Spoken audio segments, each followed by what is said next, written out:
नमस्कार साथियों, मैं महेश योगी अपना YouTube channel Noble ITI Dausa में आप सभी का स्वागत है। साथियों, आज का पॉइंट रहेगा अपना प्रतिरोध के नियम। बात करते हैं प्रतिरोध की। तो प्रतिरोध को तो आप सभी जानते होंगे, जो विद्युत धारा के मार्ग में रास्ते में जो बाधा डालता है उस गुण को प्रतिरोध कहते हैं। इसको तो आप सभी जानते होंगे। आज पढ़ते हैं इनके नियमों के बारे में। देखो, इसके काफी नियम होते हैं। तो पहले नियम की बात करते हैं भाई। पहला नियम होता है प्रतिरोध लंबाई के समानुपाती होता है भाई। जैसे जैसे आप किसी चालक की लंबाई को बढ़ाओगे, जैसे जैसे किसी चालक की लंबाई को बढ़ाओगे यहाँ पे, तो उसके प्रतिरोध का मान भी बढ़ता जाएगा। माना कोई ये चालक वायर है, 20 मीटर का है, 10 मीटर का है। इस टाइम पे इसका प्रतिरोध का मान 2 ओम है। अब जैसे इसको और बढ़ा दिया तो इस साथ में जैसे लंबाई बढ़ी है इसकी, वैसे वैसे इसके प्रतिरोध का मान भी बढ़ता जाएगा। तो पहला नियम है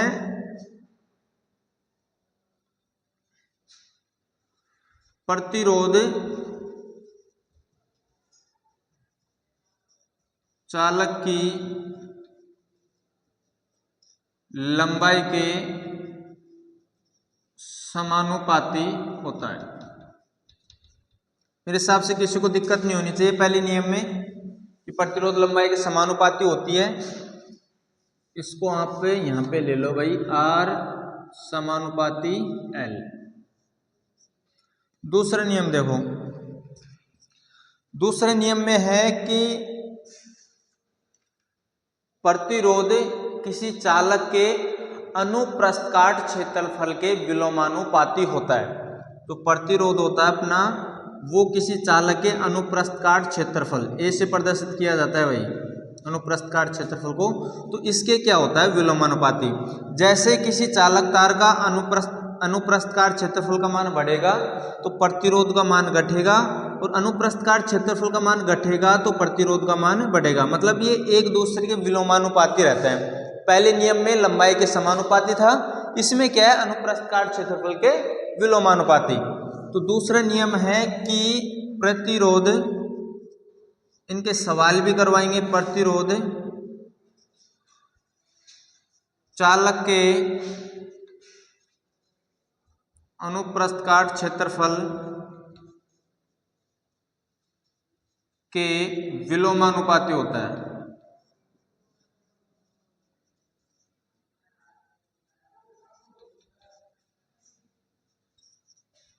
R बराबर 1/A अनुप्रस्थ काट क्षेत्रफल। ठीक है, ये अपना दूसरा नियम है। तीसरा नियम की बात करते हैं भाई। तीसरा नियम में है कि प्रतिरोध किसी चालक के व्यास के वर्ग के विलोमानुपाती होता है। तीसरे नियम में क्या है कि प्रतिरोध किसी चालक के व्यास के वर्ग के विलोमानुपाती होता है, जिसका सूत्र इससे देखो, एक समानुपाती व्यास को भाई d से प्रदर्शित किया जाता है, इसके वर्ग के विलोमानुपाती होता है।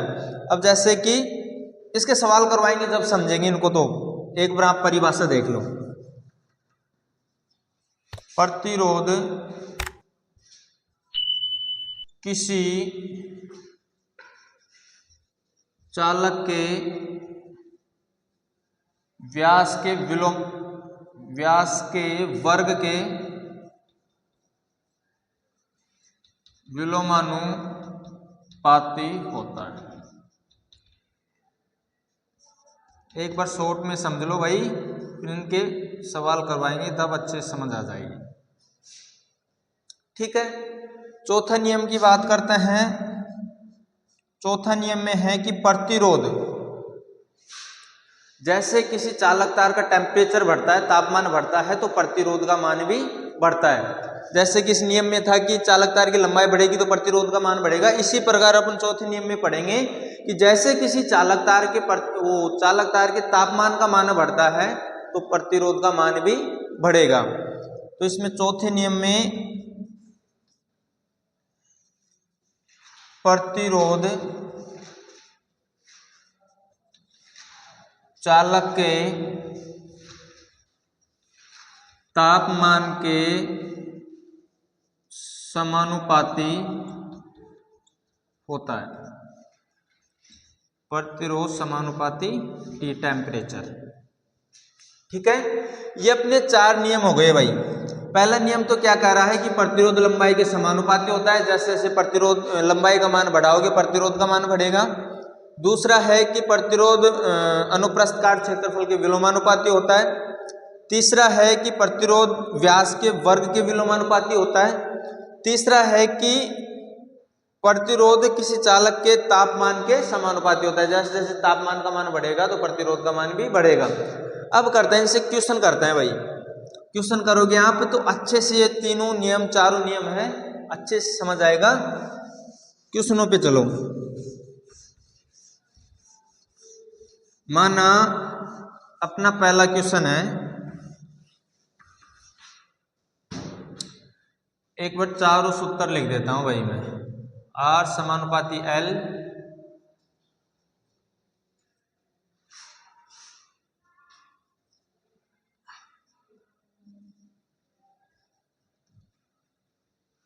क्वेश्चन देखो आप, किसी साथियों अपना पहला क्वेश्चन है कि किसी चालक तार की लंबाई को 2 गुना बढ़ाया जाता है। किसी चालक तार की लंबाई को 2 गुना बढ़ाया जाता है तो प्रतिरोध का मान क्या होगा। क्वेश्चन क्या कर रहा है कि कोई चालक तार था, उसकी लंबाई को और बढ़ा दिया, जैसे कि 10 मीटर था उसको 10 मीटर और बढ़ा दिया, मतलब टोटल 20 मीटर कर दिया। तो अब पूछ रहा है कि उसके प्रतिरोध का मान क्या होगा।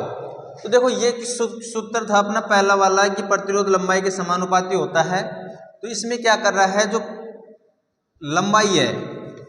लंबाई है उसका मान कितना किया है, 2 गुना। अब मैंने बताया था कि R समानुपाती L, यदि लंबाई बढ़ेगी तो प्रतिरोध भी बढ़ेगा, यदि लंबाई घटेगी तो प्रतिरोध का मान भी घटेगा। तो लंबाई के समानुपाती होता है प्रतिरोध। अब इसमें लंबाई कितनी बढ़ाई है, 2 गुना, तो प्रतिरोध का मान भी कितने गुना बढ़ेगा, 2 गुना। तो अपना आंसर क्या होगा भाई, 2 गुना। दूसरा क्वेश्चन देखो, यदि किसी चालक तार की लंबाई को आधा कर दिया जाता है तो प्रतिरोध का मान क्या होगा। मतलब कोई चालक तार था, उसकी लंबाई को आधा कर दिया, तो अब पूछ रहा है अब प्रतिरोध का मान क्या होगा। तो लंबाई को आधा किया है तो लंबाई के समानुपाती होता है प्रतिरोध, तो प्रतिरोध का मान भी कितना होगा भाई, 1/2, क्योंकि प्रतिरोध लंबाई के समानुपाती होता है। क्वेश्चन तीसरा है कि यदि किसी चालक तार का अनुप्रस्थ काट क्षेत्रफल, यदि किसी चालक तार का अनुप्रस्थ काट क्षेत्रफल का फल को, इधर को कर लेना भाई, अनुप्रस्थ काट क्षेत्रफल को 2 गुना बढ़ाया जाता है तो प्रतिरोध का मान क्या होगा।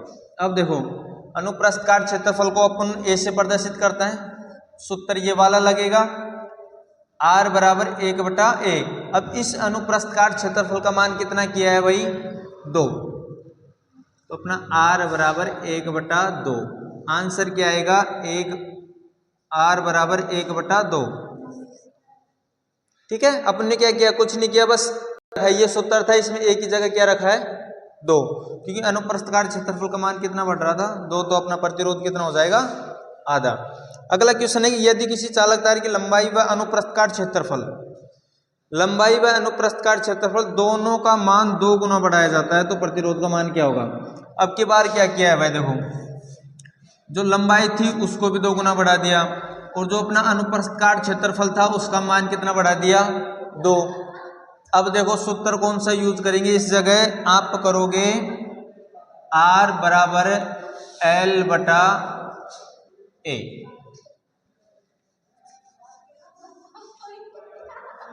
R बराबर लंबाई का मान कितना किया भाई, 2 बटा अनुप्रस्थ काट क्षेत्रफल का मान भी 2, तो प्रतिरोध के मान में कोई परिवर्तन हुआ क्या, नहीं। जब अनुप्रस्थ काट क्षेत्रफल और लंबाई समान बढ़ते हैं या घटते हैं तो प्रतिरोध में कोई अंतर नहीं होगा, कोई परिवर्तन नहीं होगा। यदि लंबाई भी समान बढ़ रही है और अनुप्रस्थ काट क्षेत्रफल भी समान बढ़ रहा है तो प्रतिरोध में कोई परिवर्तन नहीं होगा भाई। ठीक है, ये अपने 4 क्वेश्चन हो गए। आगे देखो,